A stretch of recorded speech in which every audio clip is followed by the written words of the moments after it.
Hey guys, welcome to Treadmill Review Guru. Today we're going to take a look at the Sole SB700. This is a very quiet, comfortable bike from Sole. It does not require electricity, so you can see there's no cords that come in or out of it. The console is battery operated, which makes it very convenient. It's also reasonably priced, right around $700, which is a really good price for a bike of this quality. You get a really heavy flywheel, comfortable flat pedals, a nice saddle. So let's take a closer look at who it's best suited for.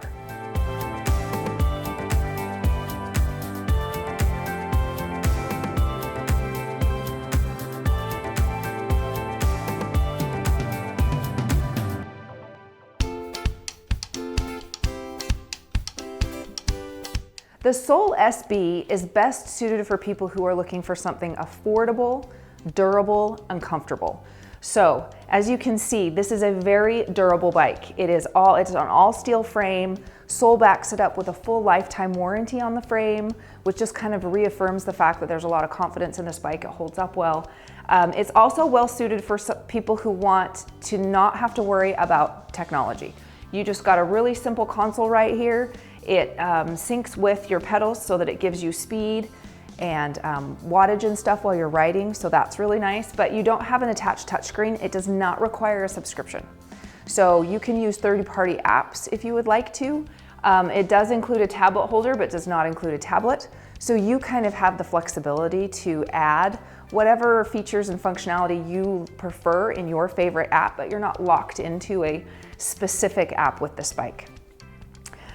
It is very quiet. So a lot of times when bikes drop down below about $1,000 and they use friction resistance, which this does, they can be a little loud because friction resistance has contact points and other things, but this one's actually very quiet. And so you can use it anytime. It's not the best bike for people who want tech. Like if you really want a bike with a touchscreen on the top and you want that app and you want it to be integrated, you've got the option of using third-party apps, but they're not integrated with the bike. So if you're looking for the updated tech, then this doesn't really offer that. Also, it only has flat pedals right here. So there's no SPD clips on either side. It's just a flat pedal with a cage. If you want to use spin shoes or cycling shoes with an SPD clip or even like a Delta Look clip, you're going to have to swap out those pedals. So a few things to be aware of as far as who this bike is best suited for.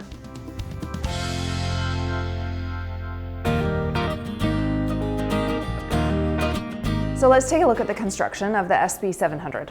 So you have a full steel frame right here, and it is powder coated to protect it from dents and rust and things like that, which is nice. And also down here, this is a 48-pound flywheel. So it's an all chrome flywheel. I think it has a very sleek look. And the weight of the flywheel really makes a difference in how the bike feels. The heavier it is, the more inertia that you get as that wheel spins, which just kind of keeps your pedal motion very fluid. So this is a very nice, heavy flywheel. And it's absolutely silent when you pedal. I mean, you just don't hear anything. So you have a belt drive system in here, which is part of the reason why it's so quiet, because you've got a belt rather than a chain, and it's just protected by your drive cover right there. So as I mentioned earlier, these are just flat pedals, but they are really sturdy and solid. They're not plastic, so they're not going to snap or break, even with extended use. Underneath the bike, you've got front and rear stabilizers right here. So these hold the frame securely on the floor, and then under the stabilizers, you have leveling feet. There are 4 leveling feet, 2 on each end, and they do screw up or down so that you can make sure that that bike doesn't rock on your floor. We just adjusted it just a second ago, and we were able to get it to where it just doesn't move at all. So having those adjustable feet is really nice. The other thing that I really like about this bike is you have 4 adjustment points, which means there's 4 different ways in which you can manipulate the bike fit. So obviously right here, you can lift and lower the seat, and it will go really high. And I also like the levers that they have here. They're not the pin ones. These are easier to use. So you tighten it up, and then wherever you get it, you can turn that handle so that it's not jutting out into your pedal stroke. So you can raise or lower that seat, and you can also move the seat forward and back. So if you're a taller rider, and see, I can flip this way and put it up like that so it's out of the way. So anyway, if you're a taller rider, you've got lots of options. And then if you're a smaller rider, it drops all the way back down. Same with the handlebars. I can raise the handlebars up here. They raise quite high. Oh, it looks like I have it at my max. So they raise up about 4 inches, and then you can shift the handlebars forward and back. Now, shifting the handlebars forward and back is the one area where you often don't have that adjustment on other bikes, especially if they do have a touchscreen attached. The handlebars will be fixed and you won't be able to slide those handlebars forward and back. This really helps especially taller riders, people with long legs, because as your knee comes up, if you can't shift those handlebars back, you can have kind of encroachment issues with your knees on those bars when you're seated, but especially when you're up, riding kind of up in second or third position. So it's nice to be able to shift those handlebars back and just give you more space right here. Your step over height is really clear, it's nice and open and wide, so it's really easy to get on and off. As I mentioned, this does have friction resistance, so it's brake pad resistance, which basically means that as you increase resistance, that pad up under here moves down and creates friction against the flywheel. So it's a more affordable way to create resistance, but the brake pad will wear out over time. I mean, I'm talking like hundreds of hours, but it will wear down over time. And sometimes you can get a little bit of rubbing noise. We haven't heard it, we haven't experienced it. This bike is very quiet, but if you were to use it excessively for long periods of time, as that brake pad starts to wear out, that you can have just a little bit of noise and then you have to replace it. So that is something to be aware of. The other thing with friction resistance, especially this kind, is you don't have preset resistance levels. So I can't just jump to level 6 or jump to level 12 or whatever. I can turn this up, but there's no real measure for how much I'm adding. It's just how does it feel. So that is something to be aware of. But this does also act as a brake. If I push down on it while I'm riding, it will slow those pedals for safety. So that's nice as well. You can't really see it from here, but there is a water bottle holder over here on the other side. So you can tuck a water bottle down in there. It isn't huge, so it wouldn't hold like a big hydro flask, but it would hold a standard water bottle, anything like that. Your saddle's comfortable.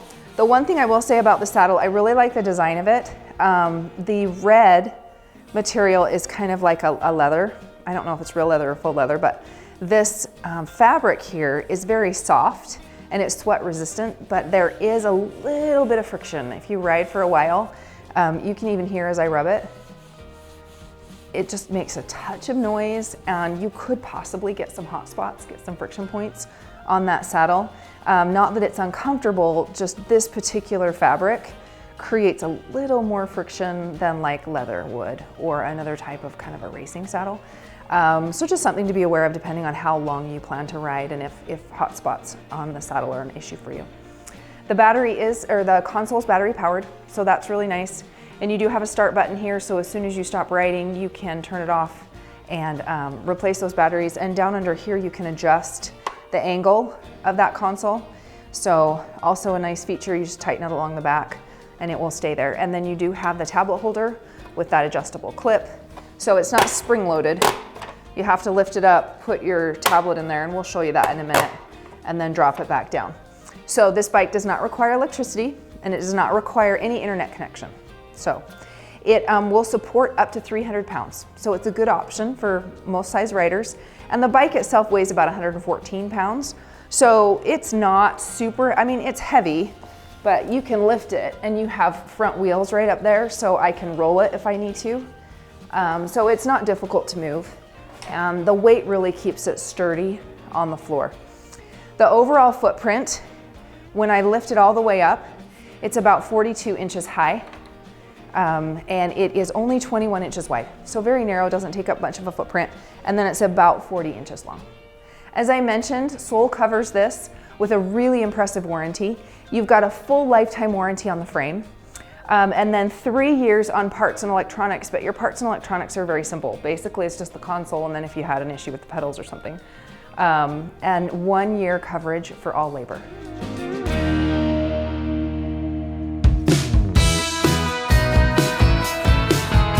All right, so here you can see I've got the console up and running, and I also have a Peloton program running in the background.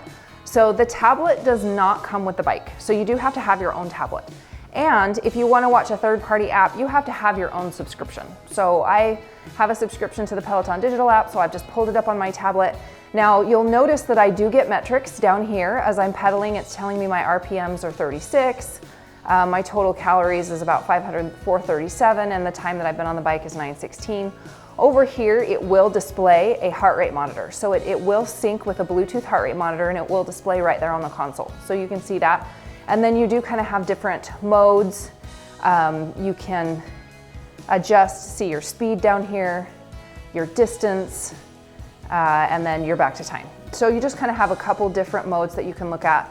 And then when you get on the bike, the console doesn't automatically power up. You do have to hit the start button, which is no big deal, but it will time out once you've stopped riding. So this console syncs via Bluetooth with the SB700 to provide your RPMs, estimated calories, and your time riding. So that is nice. However, the bike will not sync via Bluetooth with third-party apps. So I don't have any connection between the program I'm riding and the bike. So I get all my data from here, and then this is just to keep me going. So just something to be aware of. Some of the other bikes will sync via Bluetooth with third-party apps, so I'll get like a cadence up here in the corner or whatever. But this is just for staying engaged and using the program that I want. You can see that the tablet holder will adjust. So it isn't, as I mentioned earlier, this isn't a spring-loaded clip. It has, you kind of have to lift it up, put your device in there, and then bring it back down. But once it's in there, it's really sturdy and it's not gonna move. So that's really nice. And then here's your handlebars, your multi-position handlebars. You can kind of see them up front, up close. They're not super comfortable. So that is one complaint that I have. They're plenty wide. I like that these are a little bigger. They have more lateral expanse from side to side than some of the other ones, which works especially well for larger riders so that you can keep your arms kind of in alignment with your shoulders rather than have to tuck them in. And you've got good positions, first position, second, and third. So you've got lots of positions, but they're not really very comfortable. So I would maybe throw a towel over or just something to keep those comfortable while you're riding. So the console is very simple. It is battery powered, but this is kind of what you get when you're on the bike.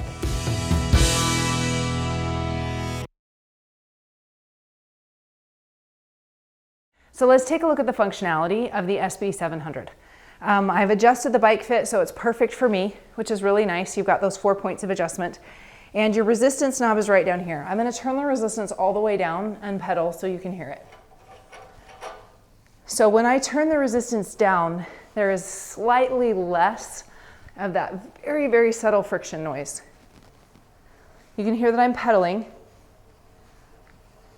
There's even just a little bit of noise as my legs move along that seat fabric, but it's very subtle. As I turn it up, you're gonna hear just a slight more of that swishing sound, but it's not bad. Can you hear that? Just a touch, like super quiet. It's not like it would bug anybody. But you can hear how that brake pad pushes against the flywheel to create the resistance. So unlike magnetic bikes, where there is no friction, on this bike, there's a little bit of friction. So just something to be aware of. It's not the kind of noise that would make it so you can't ride it. It certainly wouldn't bug anybody around you or wake anybody up. It's just there, it's just something to be aware of. You've got good geometry on the bike, so it's very comfortable. So I can sit, reach the handlebars.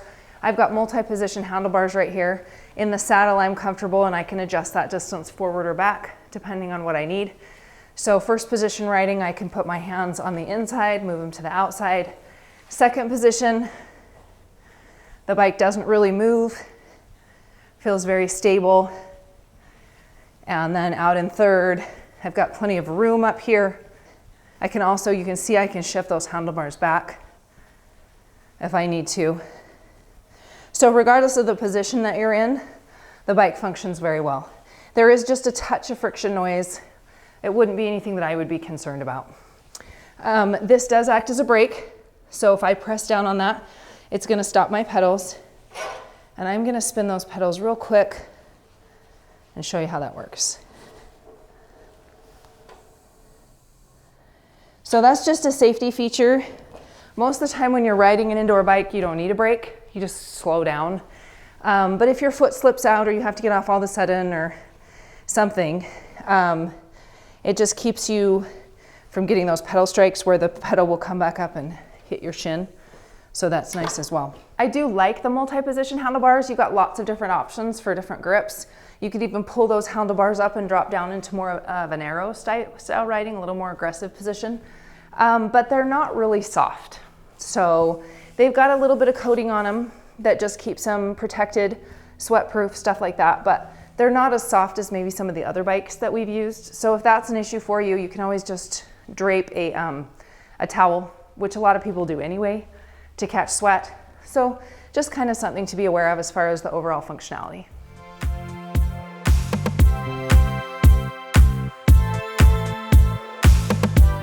As you can see, the Sole SB700 is a very simple but sturdy and efficient bike. It's very reasonably priced, it's quiet when you're using it, doesn't require electricity, doesn't require internet. You have the option of using third-party apps if you want to. They won't sync directly with the bike, but you can just put them on your tablet and watch them while you ride. So you have a lot of options on this bike. We're really impressed with the lifetime warranty. Be aware it only has the flat pedals, so that is something to be, to consider. And it really doesn't have a lot of the updated tech that the newer bikes are offering. So just depending on what you're looking for. We love Sole products, and I'm always impressed with how sturdy and durable they are. So it is something that just kind of this manufacturer really focuses on, is quality. So we love that, and the price is very reasonable. For current pricing on the Sole SB700, click the link in our summary below. For a full written review, make sure and check us out at treadmillreviewguru.com. And as always, if you liked our video, make sure and subscribe and give us a thumbs up.